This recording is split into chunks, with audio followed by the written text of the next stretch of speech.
Hi everyone, my name is Aminat Adiola Popola and I'm the creative director behind Fabulously Modest Sewing Studio, which is a Facebook group dedicated to all you sewing enthusiasts out there.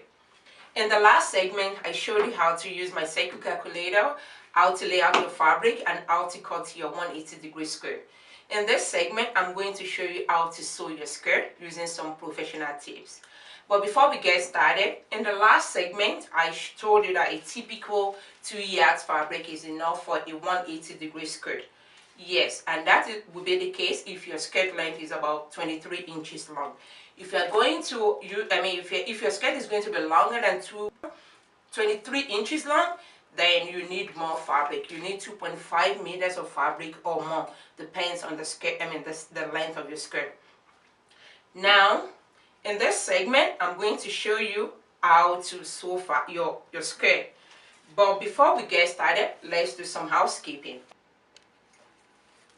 Yeah, so some few housekeeping before we get started. When you're sewing any garment, not only this, any type of garment, you need to invest in good quality needle, good quality thread, and good quality notions in general. For me, I usually use, for my needle, I use Class needle or I use Schmidt needle. These are good quality, based on my personal experience, these are good quality needles. They come in different sizes, depends on the type of project you are working on. Typical ballpoint Class needle is $4.80, and I trust myself. I don't buy at this price. I usually wait till they go on sale, maybe 50% off or sometimes 70% off, depends on the store. So I usually stock up my notions when they are on sale.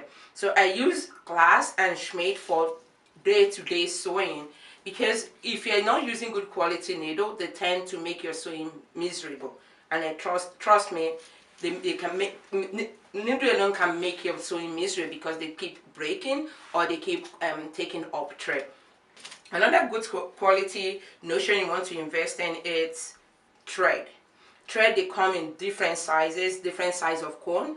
I use Gotermann thread, I use Coat and Clark, I use Mid-Clark thread as well.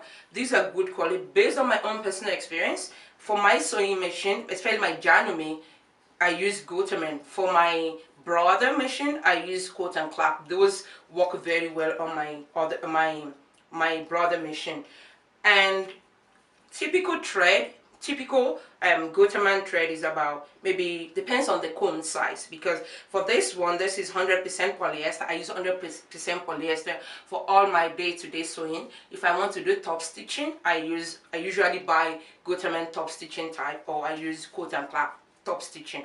If I want to sew like something like 100% cotton, if I need 100% cotton thread, I buy the 100% cotton thread. Depends on your sewing needs. So like typical size of Gotermann, they come in different sizes anyway. The typical size, which is about 100 yard of fabric, of thread, it's about $1.50. When they go on sale, let's say 50% off, that's like few cents, correct? And now the store brand, there's some few store brands that you don't even want to use on your machine. They are like 98 cents. So I would rather buy good quality thread when they go on sale and I stock up. Another thing that we'll be using for this skirt is zipper. For me, my personal preference when making skirt is invisible zipper. Some people, they use lap zipper. It depends on you. Why I don't like other types of zipper for my skirt is because they tend to poke out, especially on the bum side or on the hip side. So I usually use invisible zipper for that sleek, neat, classy look when you make your skirt. And even when I make dresses with side zipper too, I use invisible zipper. I use invisible zipper also for my dress, because there's this professional look to invisible zipper. Another thing I would advise that you invest in. Personally, I don't like to iron my clothing when they are being sewn, but while I'm sewing my garment, I press a lot. As a sewist, you need to invest in good quality good quality iron because you need it. And if you don't have those steam type iron, you can buy those bottle spray.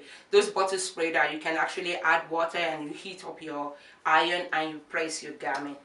So now let's get started. I think those are a few housekeeping items I can share with you on this segment. There's so many other things, but I hope as time goes on, I'll be able to cover some of these items. Now let's get started with the sewing. So we've already cut our skirt in the last segment. This is the skirt and this is the wrong side. If you remember, we folded to the wrong side of the skirt. So I will be using invisible zipper for this project. Typically invisible zipper is 8 inches long, and remember we added ½ inch seam allowance to the edge of the skirt. So I'm going to measure 8½ inch. So this is 8½. And for me, the way I insert my invisible zipper, there's a method really, and I've actually taught some of my sewing students how to insert invisible zipper in a very, very easy way.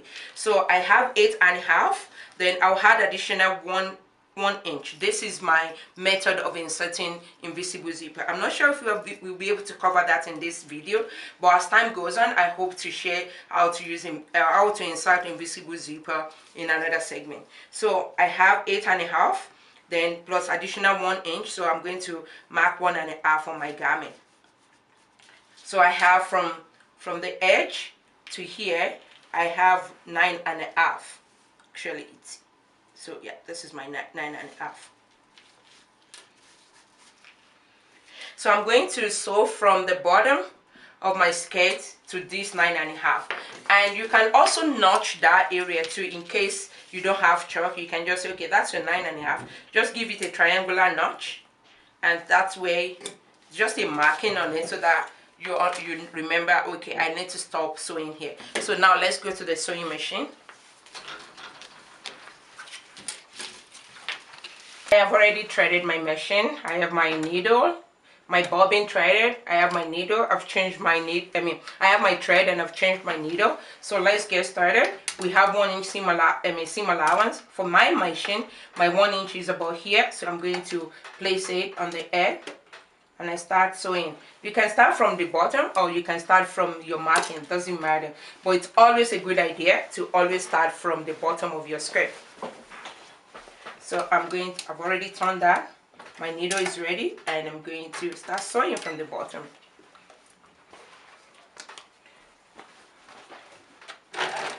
So the back stitch, you all know that.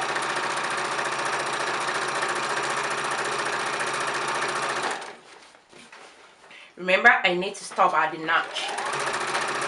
When I stop at the notch,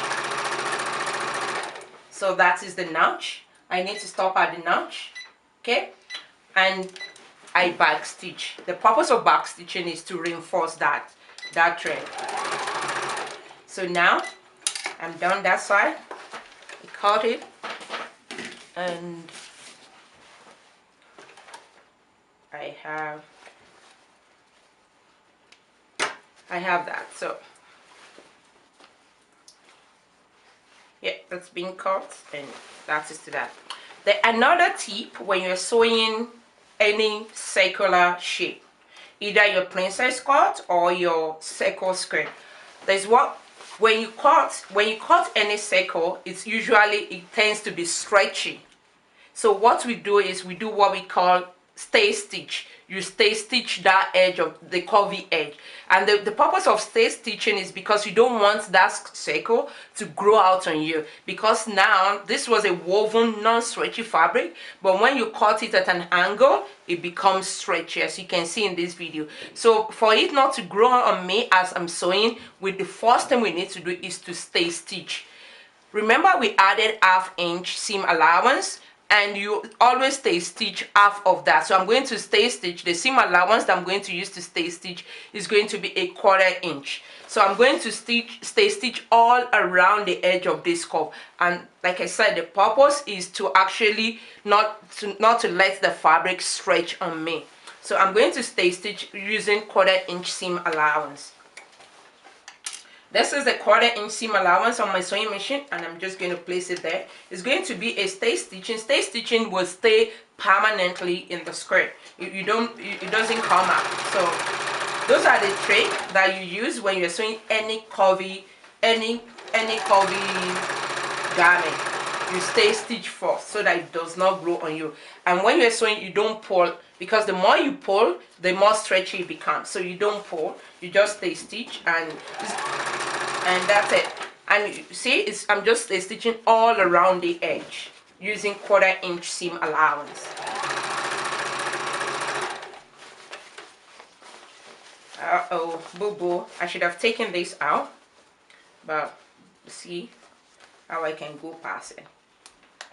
But we can do that when I get to my pressing iron.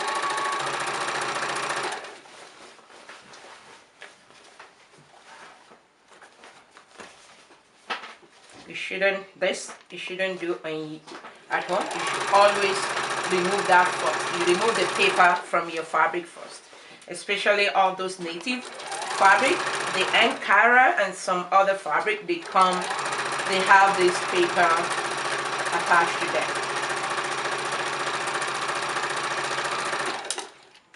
So you trim and you trim. Go to the other edge and you trim. So I'll be going to my pressing iron to remove that paper and to insert my zipper. Okay.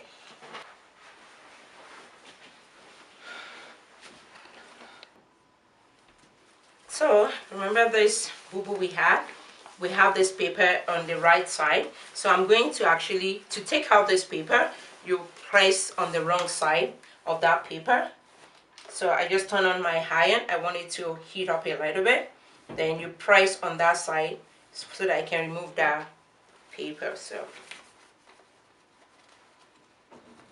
while my iron is heating up, okay, I think it's hot enough. You press it on that side, on the wrong side of the paper, so that you can bring it out of it.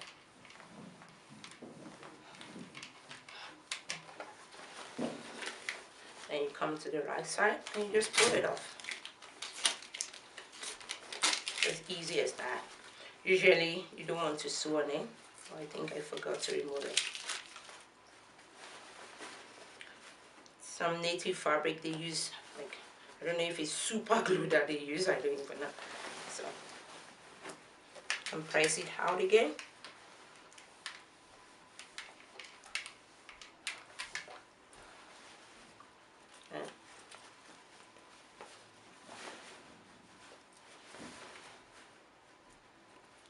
So, I have my paper out on that side.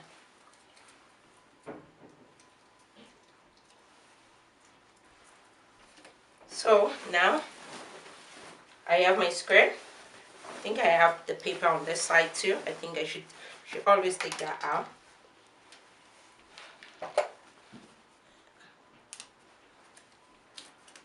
Okay. Now I have my skirt on this side, on the wrong side. And remember, I have top stitched that edge.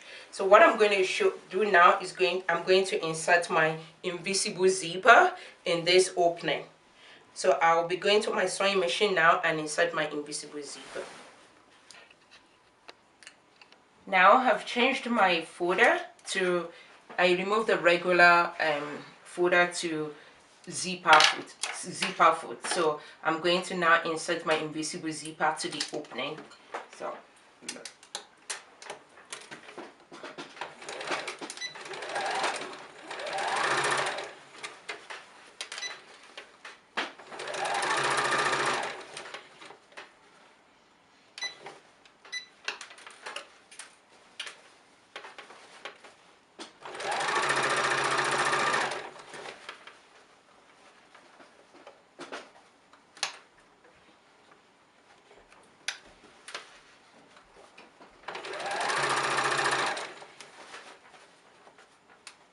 inserting invisible zipper is quite easy. I have a step-by-step method on how to to insert, and there's so many other online resources that you can use to. All my sewing students, they know, yeah, they all know how. But invisible zipper, I love so much, and it's very easy because of the professional look you get on your garment. So we are almost done inserting our zipper.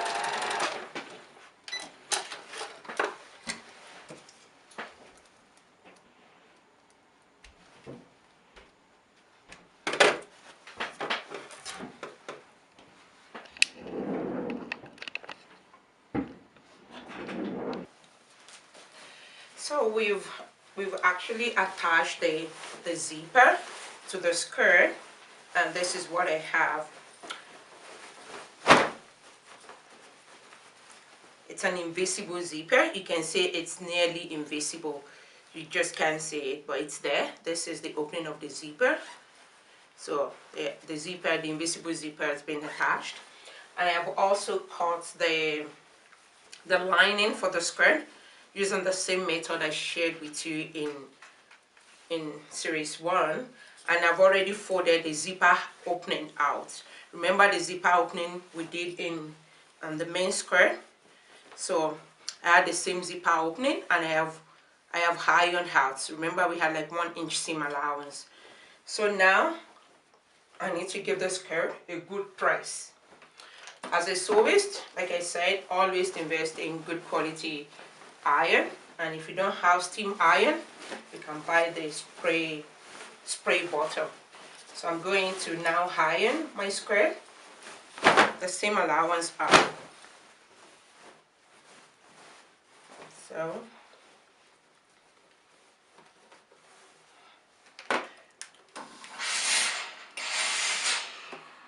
going to iron it out so that it's straightened out. And after ironing, I won't say iron because in sewing we press. We don't iron. We don't iron like this. We actually press. We press out with good steam. So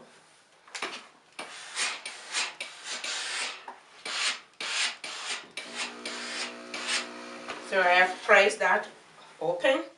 If this were not to be salvage edge of the fabric, usually you serge this area so that it doesn't fray on you. But because this is just for demonstration, so I have the finished edge from the manufacturer in, so I don't need to serge it. So I have my skirt being ironed out, and I turn the right side out, and I give it a good press too.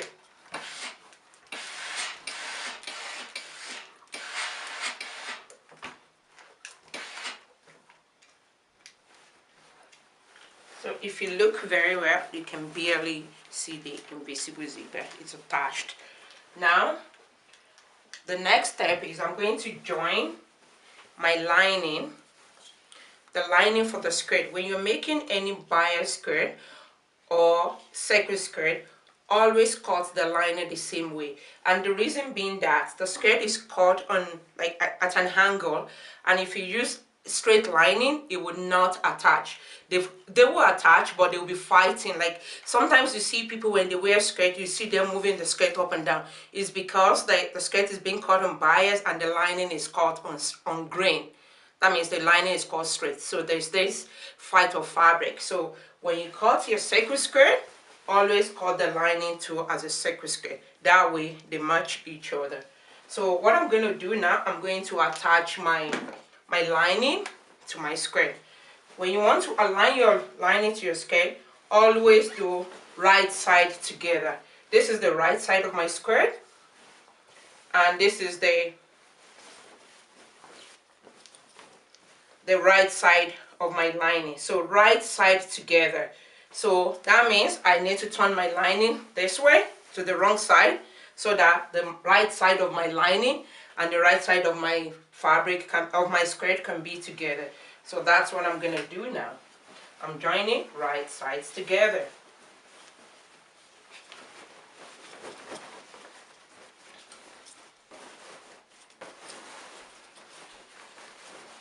always place the right side together such that when you sew all around, you will get a nice clean finish.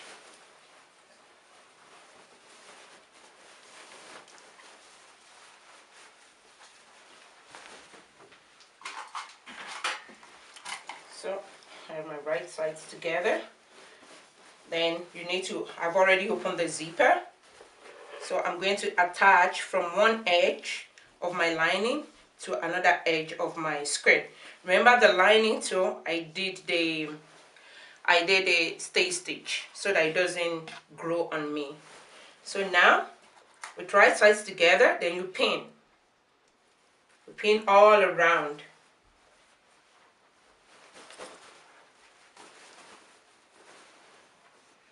You pin your lining all around to your skirt. So can I do that way? That's what I'm doing right away.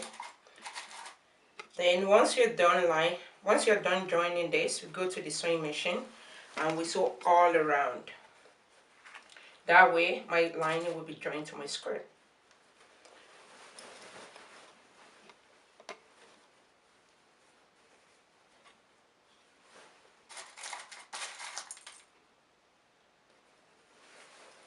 Okay, now we go to the sewing machine and sew the lining to the skirt. So now I'm joining my lining to the skirt. I've already changed back to my regular foot. So remember we did half inch seam allowance. At half inch seam allowance, I sew all across.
The needle is out.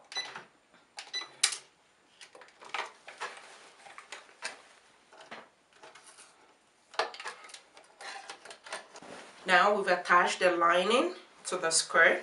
So this is how it should look like after you've attached it. So we are now going to the to the iron to give it a good press, and I'm going to also sew in the ditch. And the purpose of sewing in the ditch is by the time you attach your lining and your lining is inside, you want to make sure the lining doesn't show at the edge of the skirt. So I'm going to give it a good press. This is the inside out of the fabric, that the fabric and the lining. So I'm going to give it a good press. Everything will be pressed towards the lining. So I'm going to the iron now and give it a good press and sew in the ditch. So give it a good press towards the lining. You can press from inside out or you can press from outside out. It doesn't matter. Usually I try to press from inside out so that I can see where I am pressing towards.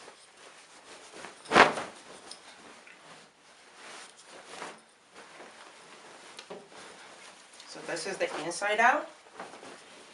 Give it a good press towards the lining. The seam allowance will press towards the lining.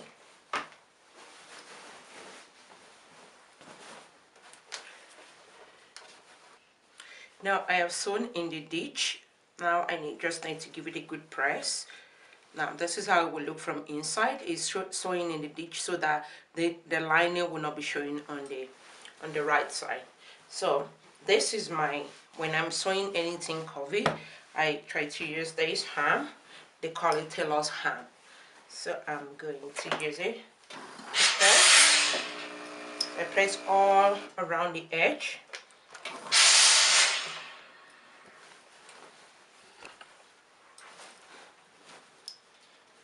The tailor's hem will maintain the curvy edge of the skirt.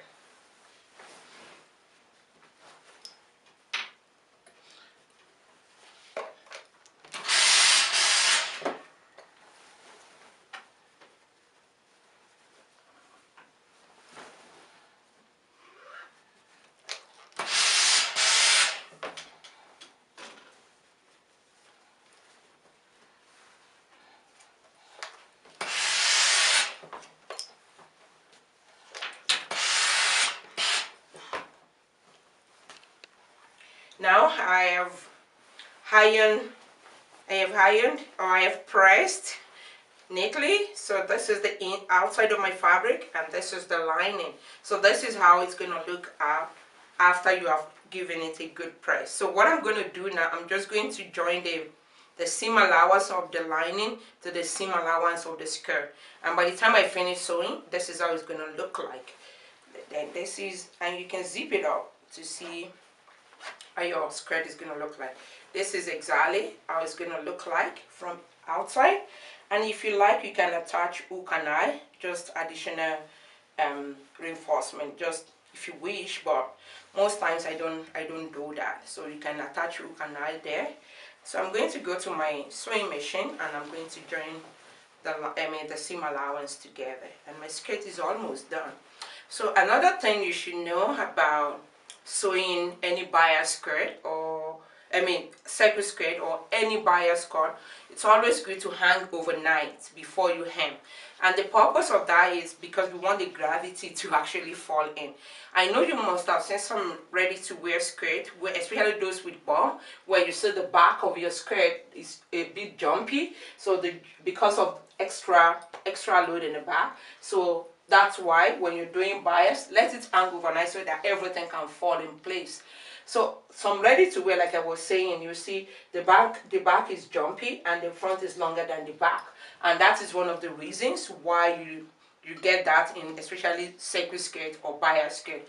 And also sometimes when you cut like straight grain skirt, like a straight skirt, you will see people with hip or people with bum, they have that extra fabric, because the back will be pulling for more fabric and the front will be longer than the back.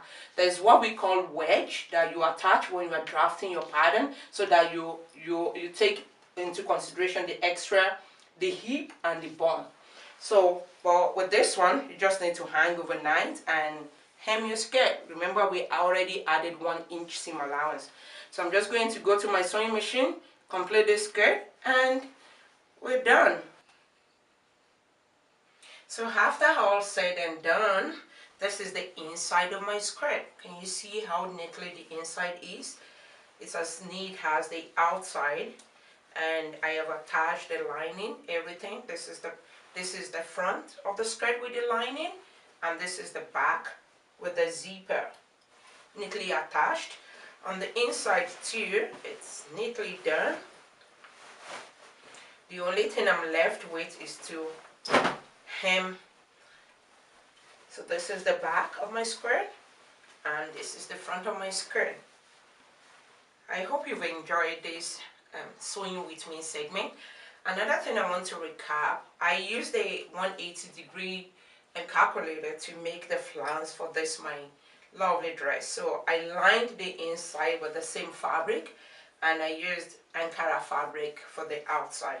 So I just used the 180-degree calculator to make the skirt, and this will have been like a simple. So I added pockets because I just love pockets, and otherwise this dress will have just been like typical A-line dress with sleeve, but I just added this to show you how you can also use the calculator to make flounces, and you can use it to make peplum, like I said in the first video, cape, anything circular.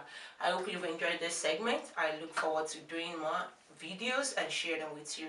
Thank you for watching. If you have any question, please leave a comment, or comments as the case may be, in the comment box. Thank you.